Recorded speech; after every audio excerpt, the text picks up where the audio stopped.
Magandang gabi po sa ating lahat and happy Sabbath. Welcome po sa ating Vesper Worship Service.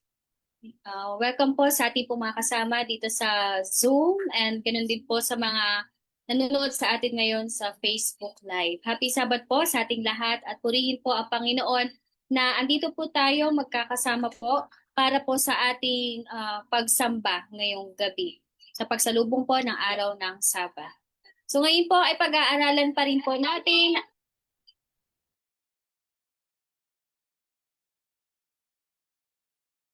Ngayon po ay pag-aaralan pa rin po natin ang aklat mula po sa Mind, Character, and Personality. Kaya samahan niyo po kami na magbuklat po ng ating pong mga aklat or mga PDF para po sa topic natin ngayong gabi. So ngayon po ay magpapatugtog po tayo para sa ating opening song ng isang hymnal na ipi-play po ng ating technical assistant. At pangungunahan naman po tayo ni Brother Aldri para po sa opening prayer.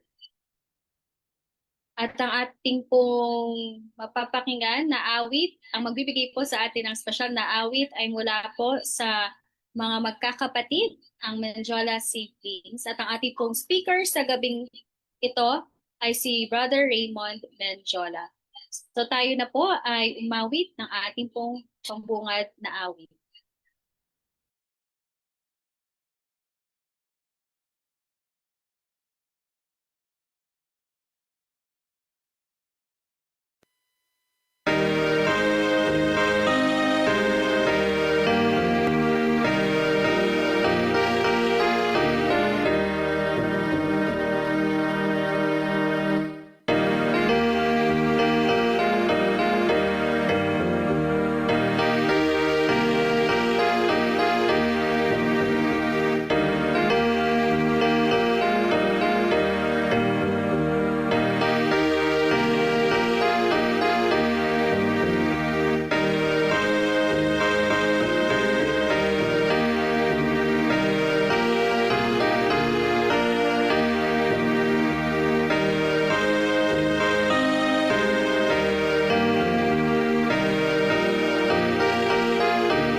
Let's pray. Our dear Heavenly Father, we like to thank you for guiding us throughout this wonderful day and throughout the week as well, and for this evening, for the opportunity to gather before you and hear and study your word. May we be able to fully comprehend and understand the message that we will be hearing.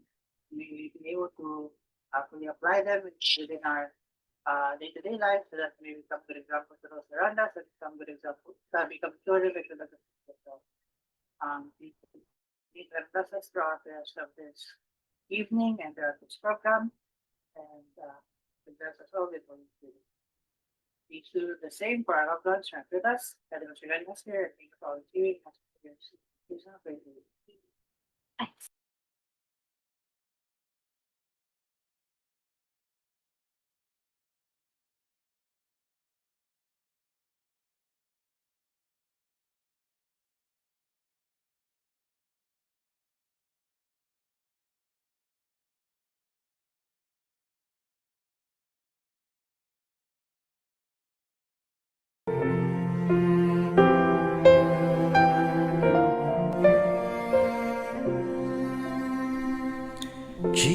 took on all our pain, our sorrows and our sins.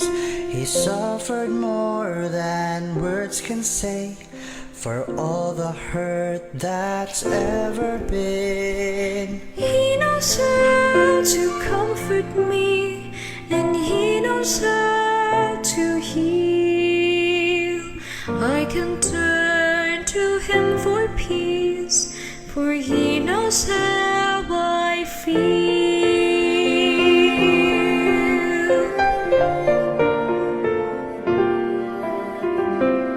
He knows every tear I cry, and every time I fall. My deepest hopes, my darkest times, I know Jesus felt them all. He knows how to comfort me, and He knows how to heal.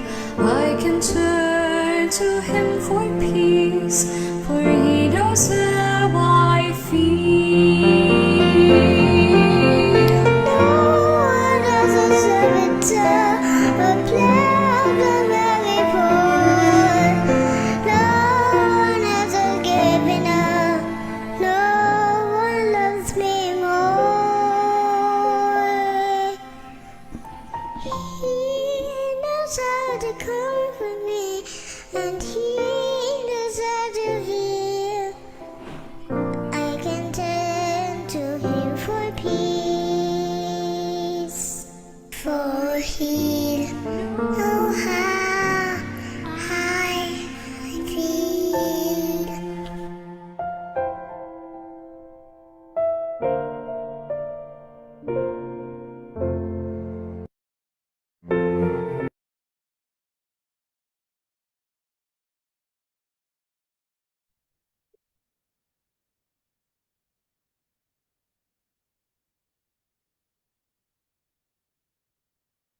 Ivo, magandang gabi at happy Sabbath sa ating lahat. At sa gabing ito ay muli tayo mag-aaral at magre-repasok ng isang chapter sa aklat na Mind, Character, and Personality.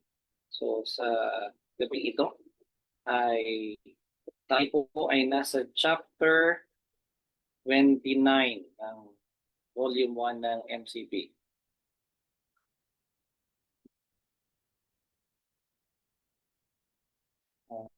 Sandali lang ako.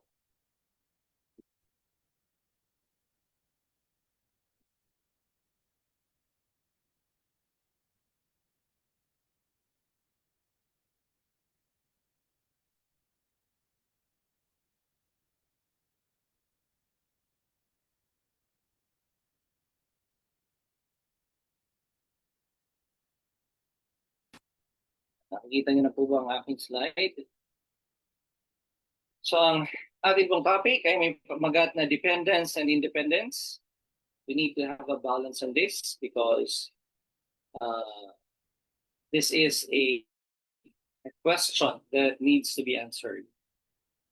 So isa sa greatest paradoxes in the Christian life is found in these two words, dependence and independence.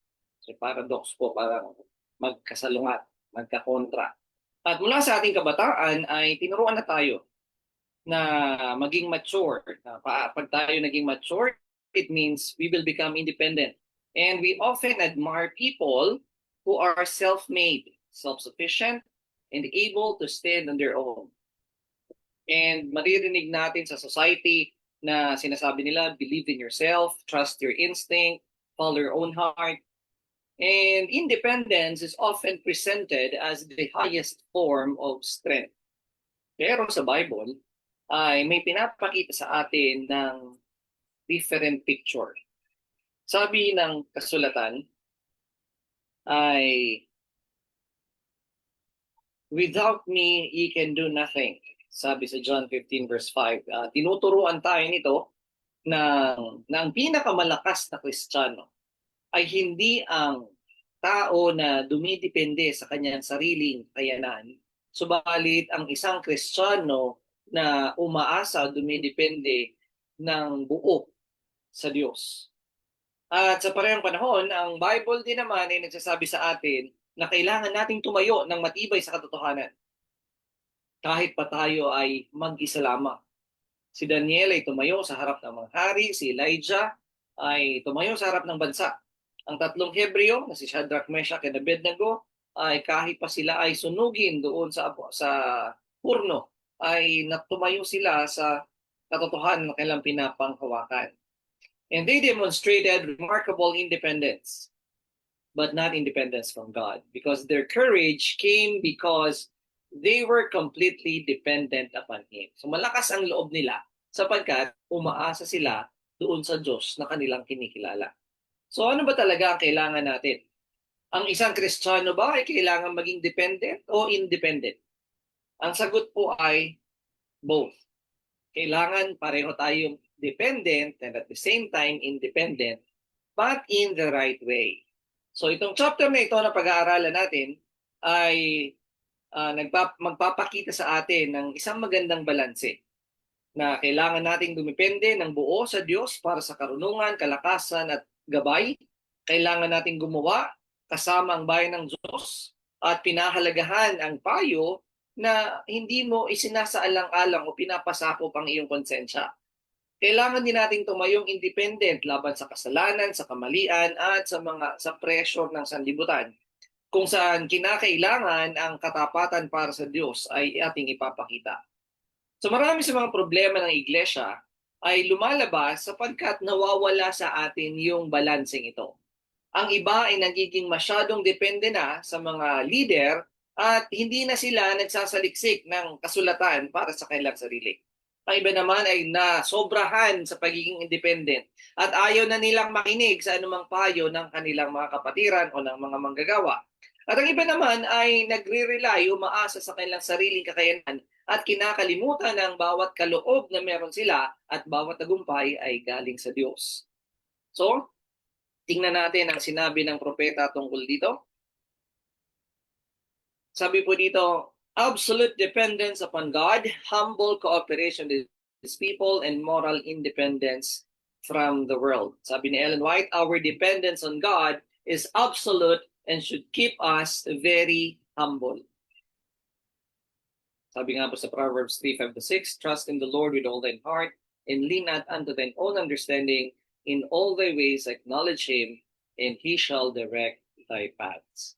So yung binasa ko kanina, yung sinasabing absolute dependence upon God, itong single sentence na ito is the foundation of this entire chapter. And if you truly understand it, it will transform the way we pray, make decisions, and relate to church leadership, and how we will work with one another and stand for truth in a world that is increasingly opposed to God. And as we study today, I invite you to ask yourselves 3 personal questions. Ito yung tanong, kailangan nating tanong. Where have I placed my trust? In God, in others, or myself? And then, am I teachable enough to receive godly counsel, yet courageous enough to stand for truth when necessary? And the last one is my life characterized by complete dependence upon Christ? So sa pag-aaral na ito ay nawa ay gabayan tayo ng banal na spirito upang madiskubre ang balanse sa pagitan ng dependence and independence. Isang balanse na maghahanda sa bayan ng Diyos na manatiling tapat sa huling mga araw na ito. So nabasa natin kanina yung absolute dependence upon God, humble cooperation with His people, and moral dependence from the world. Ito yung pinaka-tema. Binasa na din natin yung talata kanina, trust in the Lord with all thine heart and lean not unto thine own understanding. Now, ano yung pinaka-key principle? It is dependence upon God and not man. Because our dependence upon God is absolute. So, yun yung binasa natin kanina. Our dependence on God is absolute and should keep us very humble. Sabi dyan, this is one of the strongest, most unyielding statements in the chapter, and our spiritual viability is not slightly connected. It is completely contingent on Him. So what then is our connection to the vine? Sabi ni Christ, I am the vine, ye are the branches. Without me, ye can do nothing. So everything we are, our wisdom, our strength, our understanding, our victory over sin, comes directly from God. Kaya mahalaga na maintindihan natin yung sinabi ni Kristo na kapag tayo bilang sanga ay naputol mula sa puno, ay wala tayong magagawa. So this is one of the strongest elements in the chapter. And notice, Sister White does not say our dependence of God on God is merely important. She says it is absolute. Everything we are, our wisdom, our strength, our understanding, ito yung binasa ko kanina, we must always acknowledge that it comes from God. So ano ngayon yung ginagawa ni Satanas para itong malinaw na connection na ito sa Panginoon ay mawala sa atin? Sabi sa Ministry of Healing, Satan works to thwart his purpose. He seeks to encourage dependence upon men. When minds are turned away from God, the tempter can bring them under his rule. Ito yung isa sa pinakamoderno, ang pinakadakilang tagumpay na nagawa ni Satanas sa modernong mga tao. It is making people depend on someone else instead of God. So sino-sino itong mga taong ito, whether it is a pastor, church leader, preacher, theologian, or even themselves. Ito yung nakakalungkot sapagkat marami din mga tao ang gusto nilang sila yung nasusunod at sila yung nagiging nagko-control sa kaisipan ng ibang mga tao. So, ang dakilang tagumpay ni Satanas is not making people reject God. So, nabasa, sinabi ko kanina, it is making people dependent sa ibang tao. Pastor, leader, preacher, theologian, sarili. And whenever our confidence in God is replaced by confidence in men, Satan has gained advantage. So, kapag iba na yung konsensya natin, so ano man sabihin sa atin ng isang tao, yun lang yung paniniwalaan nating tama. Kapag kinontrol ni Satanas yung nasa tuktok, kaya nga pansinin nyo sa ating samahan, hindi tayo nag-adapt ng hierarchy. Sapagkat kapag kinontrol ng kaaway yung nasa tuktok, the rest of the body will be affected. So, yan isa sa pinaka matagumpay na strategy na ginawa ng kaaway. Kaya kontrolado niya ang lahat ng mga organisadong iglesia. So, sabi kanina, di ba, make God your entire dependence. Notice the word entire, not partial, but entire. Kapag may itinira ka pa kahit kaunti, ay magkakaroon ng puwang si Satanas para ikaw ay mahulog sa kanyang pandaraya. So, kailangan gawin natin Diyos ang ating entire dependence. Tandaan nyo yung sabi entire, not partial, not split. So, in the place of bearing your perplexities to a brother or minister, take them to the Lord in prayer. So, sa halip na ikaw ay dumaing sa iyong kapwa, sa pastor, sa iyong kapatid, hanggat maaari ay sa Panginoon mo idalangin ang iyong pangailangan. So dito may mga talata tayong mababasa sa Proverbs 3 verse 5. Ang sabi doon, I will trust in the Lord with all my heart. John 15:5, apart from me, he can do nothing. And sabi ni Christ, sa Luke 22:42, not my will but yours be done. And kagaya ni John the Baptist, kailangan masabi natin, he must increase but I must decrease. And we need to always remember that God is our strength and our guide. He is our provider and our everything. And we need to depend on Him completely. So ito yung isa sa lesson na kailangan nating matutunan sa buhay natin. Kaya minsan, dinadala tayo ng Diyos sa kawalan. Kasi walang-wala na tayong aasahan. Minsan kasi sa buhay natin, dumadating tayo sa punto na akala natin kaya natin ang lahat. Meron tayong talino, meron tayong pera, meron tayong trabaho, meron tayong negosyo. At Panginoon, dyan ka muna, hindi kita kailangan. And sometimes God would like to bring us to our knees and pray and depend again on Him. He is taking away everything na akala natin ay secured tayo sa mga bagay na yun. So tinuturuan tayo ng Diyos na kung wala siya, ay wala tayo. Kasi minsan, ay kalimitan actually, Kapag ang isang tao ay nakaabot na sa tagumpay, ang isip niya ay nagawa ko ito dahil sa aking sariling kakayanan. So, kung aalalahanin natin si Haring Nebukadnezar, binigyan na siya ng babala ni Daniel nung sinabi sa kanyang, magsisi ka sa lahat ng iyong kamalian para itong panaginip mo na tungkol sa puno ay huwag mangyari. Pero isang gabi, sa kanyang paglalakad, ano ang sinabi niya? Hindi ba't ito ang Babylonia na aking ginawa para sa aking kaluwalhatian? And anong ginawa ng Diyos?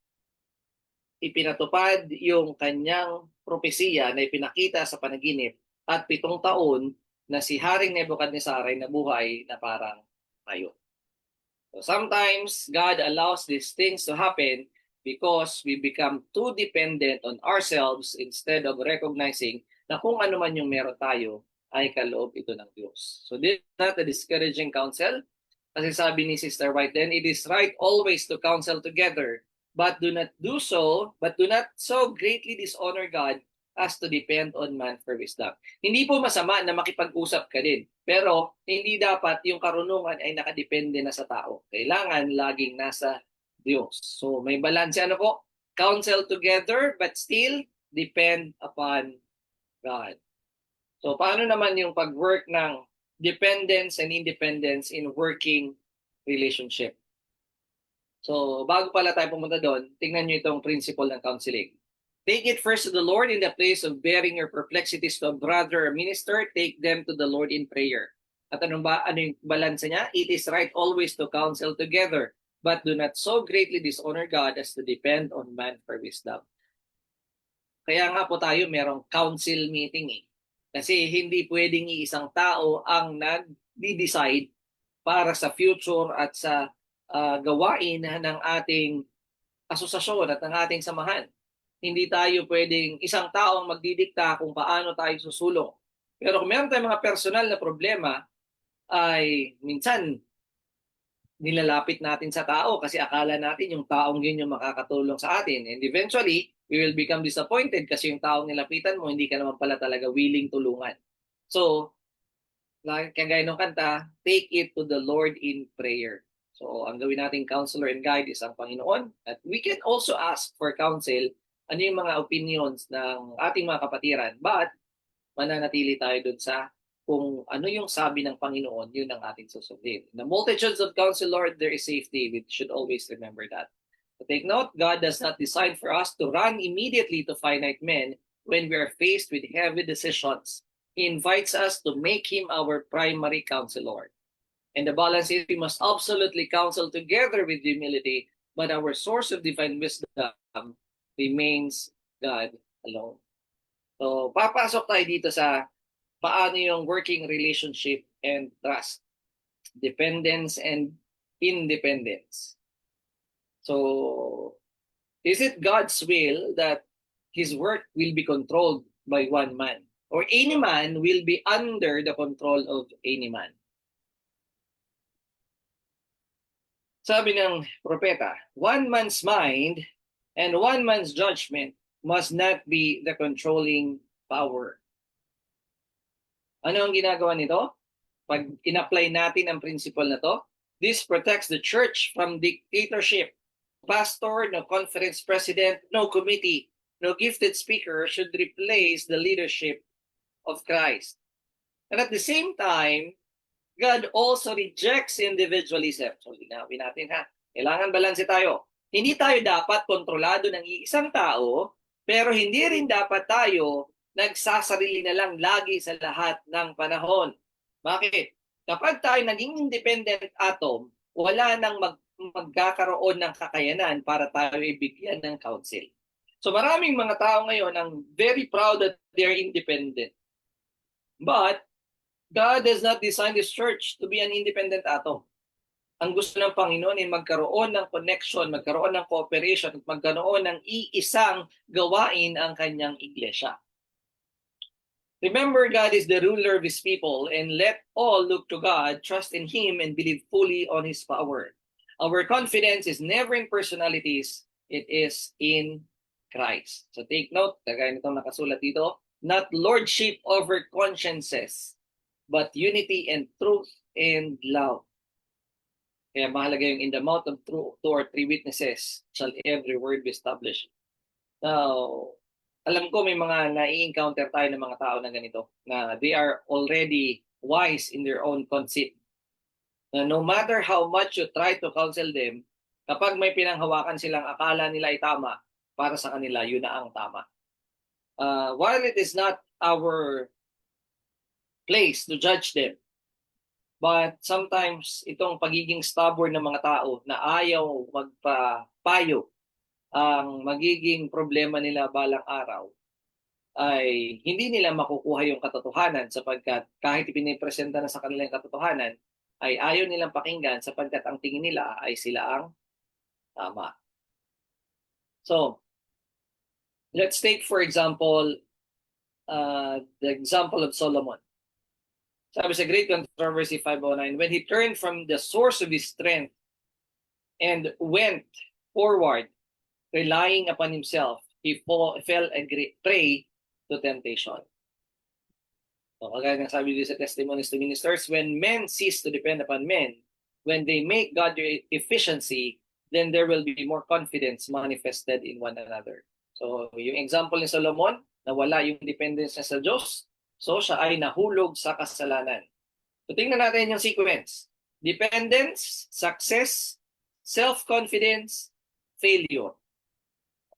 Nagsimula si Solomon bilang, sabi niya, wala akong alam. So Panginoon, bigyan mo ako ng karunungan. Nung nagkaroon na siya ng karunungan at nakatamasa na siya ng kayamanan, kasikatan, kapangyarihan, ay ang kanyang sarili ng wisdom, ang kanyang inasahan, kaya't siya ay nahulog sa pagkakasala at nadala pa niya ang buong kampamento, buong sambahayan ng Israel sa paggawa ng kasalanan. So dito, napaka-importante na hindi tayo nakatingin sa isang tao sapagkat ang tao ay may tendency laging magkakali. Sa aking karanasan bilang manggagawa, sa mga nakilala ko, mga kapwa ko manggagawa, kapag ang isang taong ito ay tiningalanan ng kanyang mga tagasunod, na para bagang wala ng pagkakamali ang taong ito at ito'y umakyat sa utak ng tao, ay nahuhulog sa isang maling aral. Ang sabi niyo po, yung mga nagsimula ng movement na ito, ay asa na sila ngayon, hiwa-hiwalay na. Dahil saan? Dahil ang mga idea na pumasok sa kanila, na kahit hindi naman mahalaga actually, ay ginawa nilang test of fellowship, ginawa nilang test of salvation, na kapag hindi mo pinaniwalaan, yung kailang paniniwalaan ay hindi ka na maligtas. And they created a barrier, they created a wall of separation, and then they are living in their own world. Na para bang sila lang ang merong katotohanan.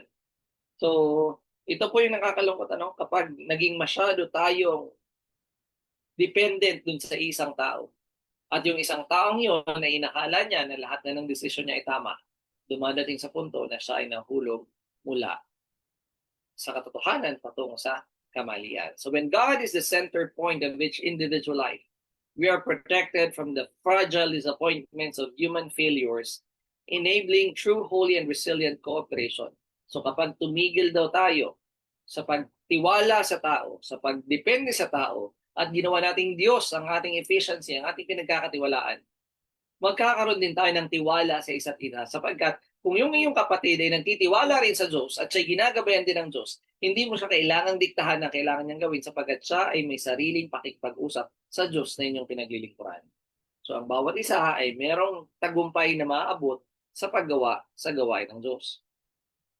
Kaya pag tinignan natin, ano ang nagagawa ng dependence, ng independence? Yung core nature niya, yung sacred individuality, preserving God-given identity. So, bilang independent individual, dapat ma-preserve mo yung identity.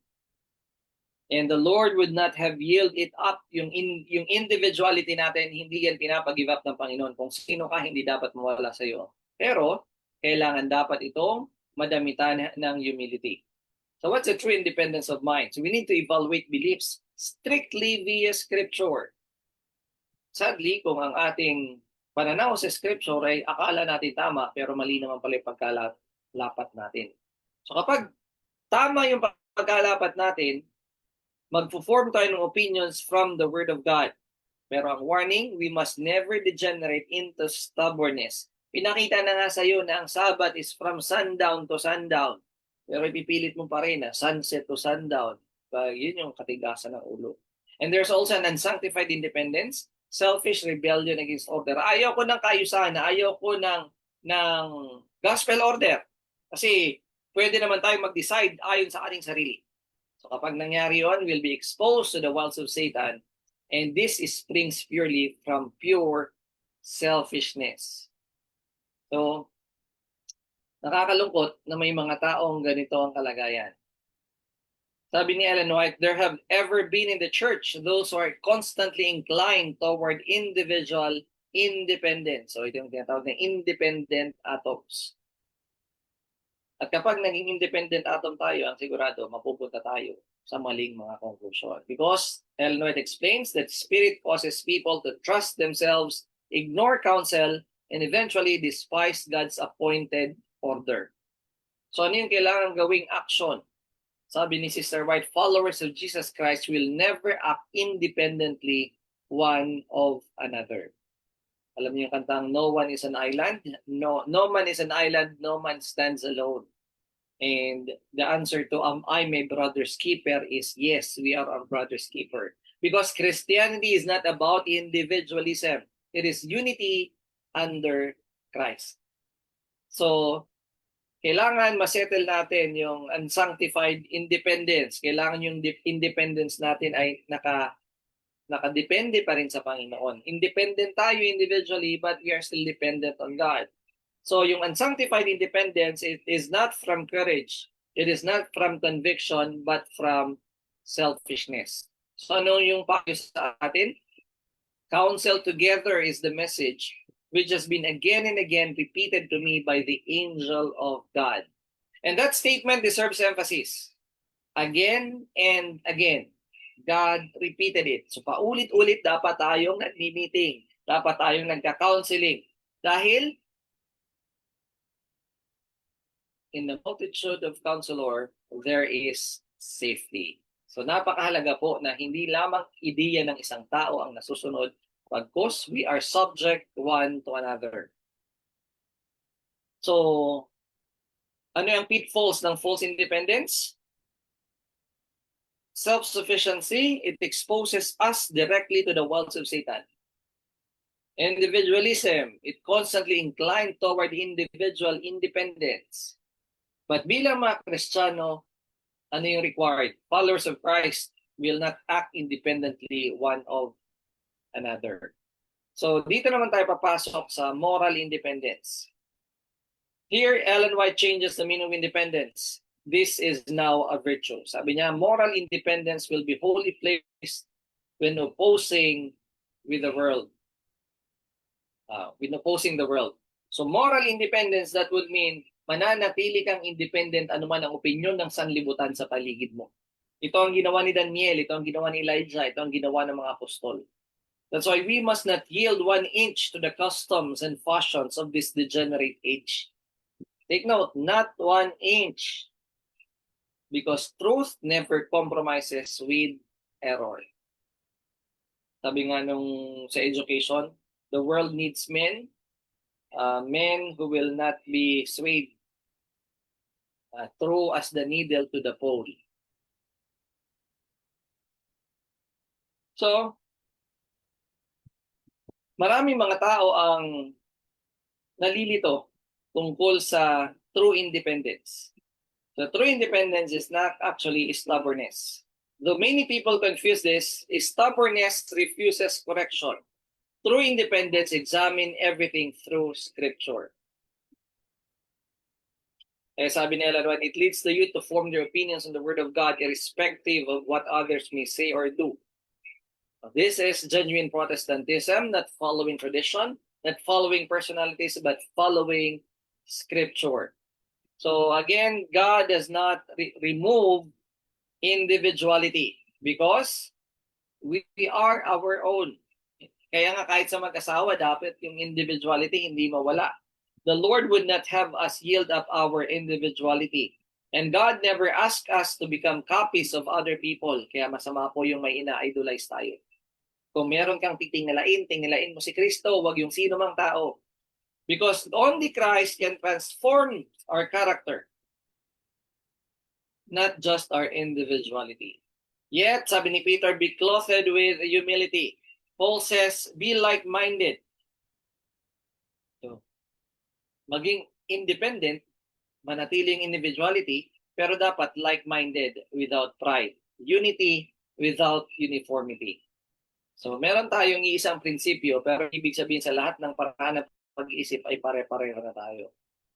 So, mga kapatid, tingnan natin itong pillars of balance. So, absolute dependence means placing 100% of your spiritual reliance on God and never splitting confidence with finite men. That's the rule, that's the ideal.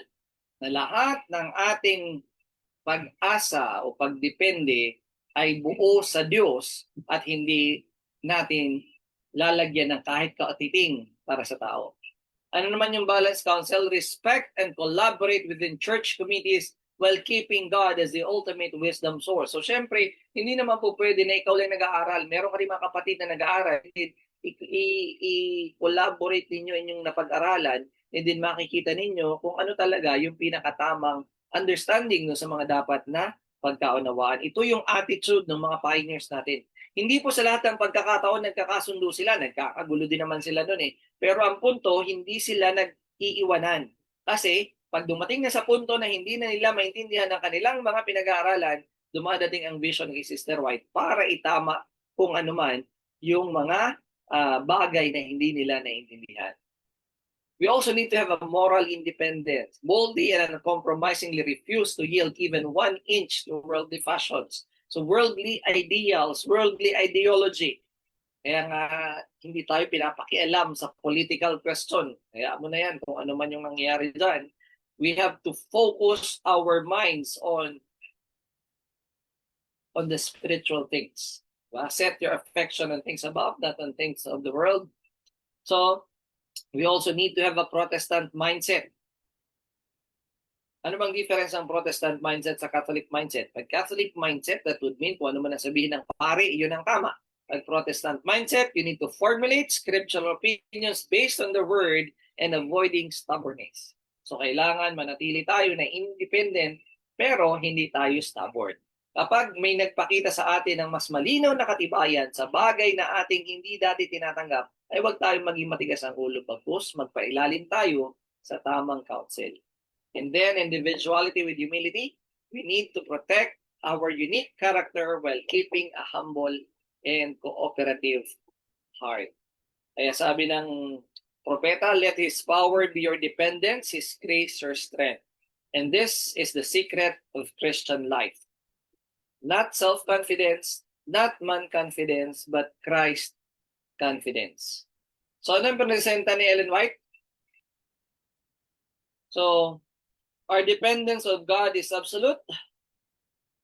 We should not greatly dishonor God as to depend on man for wisdom. And we need to follow Jesus Christ. And we will not act independently one of another. We should stand independently for truth. And we need to think according to Scripture and not according to popular opinion. So mga kapatid, as we approach the final crisis, Satan will use two opposite deceptions. Ang gagawin niya. Ang isang bagay ay tutuksuhin niya ang mga tao na magtiwala sa tao. That would mean kung anong sabihin nung nasa tuktok nung leader ay tama yan kasi sabi ni pastor, sabi yan ni ministro, sabi yan ni kung sino man. Placing themselves in leaders, institutions, or human wisdom. He will tempt others. Kung yung one side is ititempt na into iasa yung kanilang salvation dun sa kanilang mga leader at tagapagturo. Sa isang banda naman, tutuksuhin niya rin yung iba patungo sa self-sufficient independence. Yung wala ka ng pakialam sa kung ano man ang sasabihin ng kapulungan, basta kung ano yung naisip ko, yun yung tama. So God calls us to neither extreme. He calls us to be absolutely dependent upon Him, humbly united with His people, and fearlessly independent when truth is at stake. Such believers can stand firm because their confidence rests not in themselves or in other people, but in Christ alone. So mga kapatid, dito tayo ngayon sinusubok ng kaaway. Nandito tayo sa organization issue na ano ba talaga ang dapat? Na dapat ba merong iilang tao sa committee na magde-decide kung anong desisyon ng isang iglesia, kung anong dapat paniwalaan? At on the other side, pwede bang hindi na ako sumama sa grupo, magsasarili na lang ako kasi kaya ko namang magdesisyon kung ano yung tama at mali. Mga kapatid, ang bayan ng Diyos ay hindi independent atoms, hindi individual. Ang bayan ng Diyos ay isang bayan, kaya nga tinawag na church because it is a group of people, kalipunan ng mga tao na nagsisipag-aral at nagsisikap na masunod ang lahat ng kalooban ng ating Panginoong Diyos. So again, we need to be fully dependent on God, but we need not our individual independence be absorbed by someone else by becoming like them. Dapat manatili tayo na may sariling kakayanang mag-isip. Pero hindi natin inilalayo yung ating sarili sa kapulungan sapagkat sa pagkakaisa ay merong kalakasan. So yun lamang po at pagpalain tayong lahat. Magandang gabi.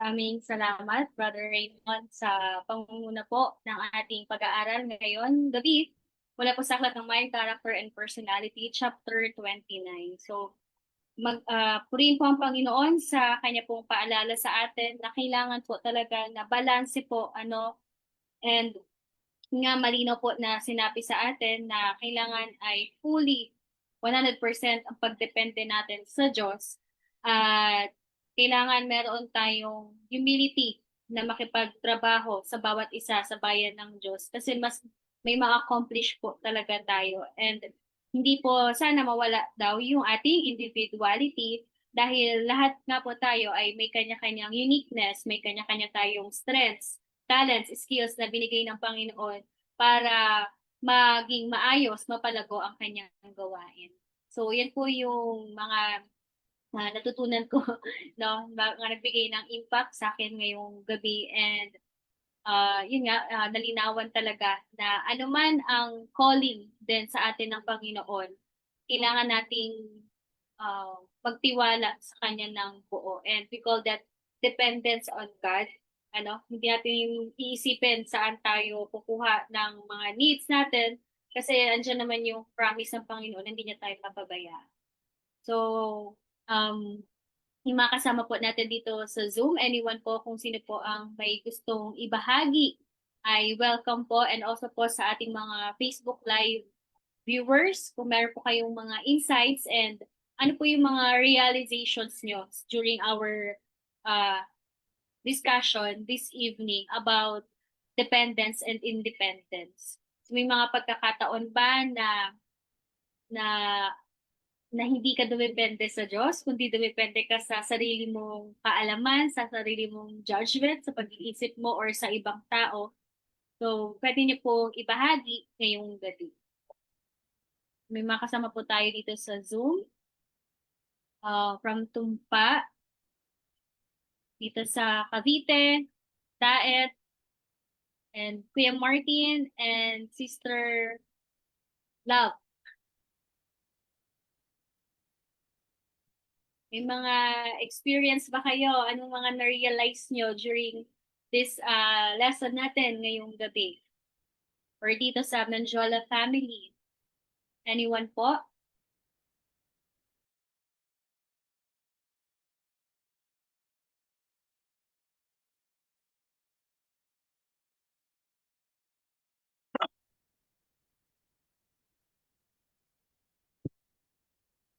Okay? Kung wala po, ay babasahin ko lang po itong nakasulat din po doon sa MCP Volume 1.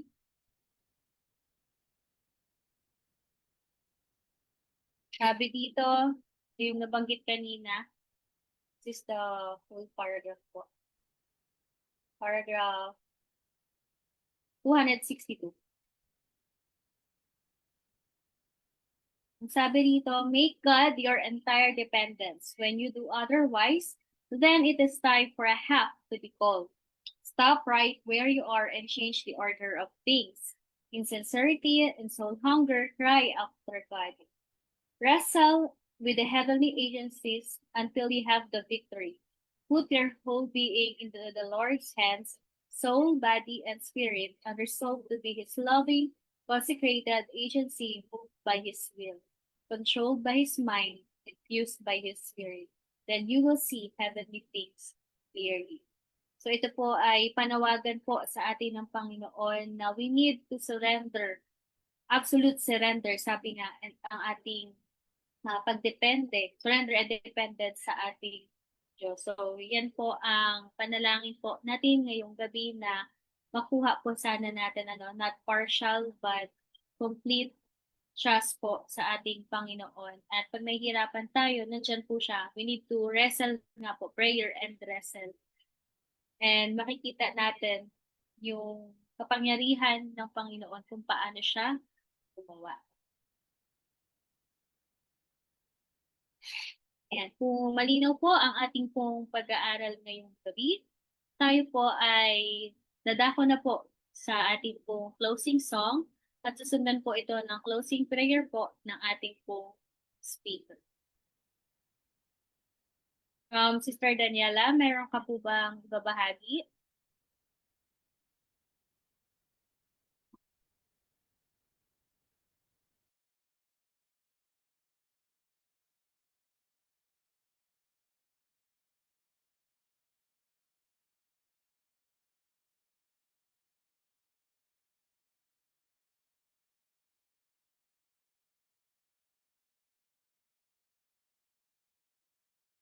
Okay na. Ayan, kung okay naman na po, tayo na po ay umawi po ng ating closing.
Tayo po manalangin. Makikilang Diyos sa mga banal na kaligtasan ng langit, marami pong salamat sa buong sanglinggo na inyong pagabay sa amin at sa aming napag-aralan sa linggo.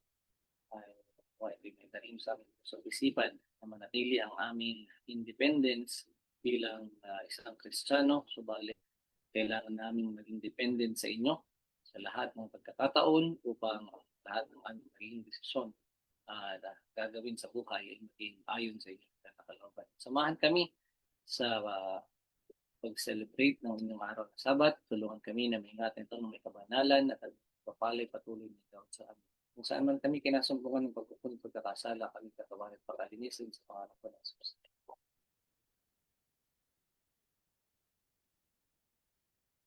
Maraming salamat, Brother Raymond, sa panguna sa ating pag-aaral ngayong gabi.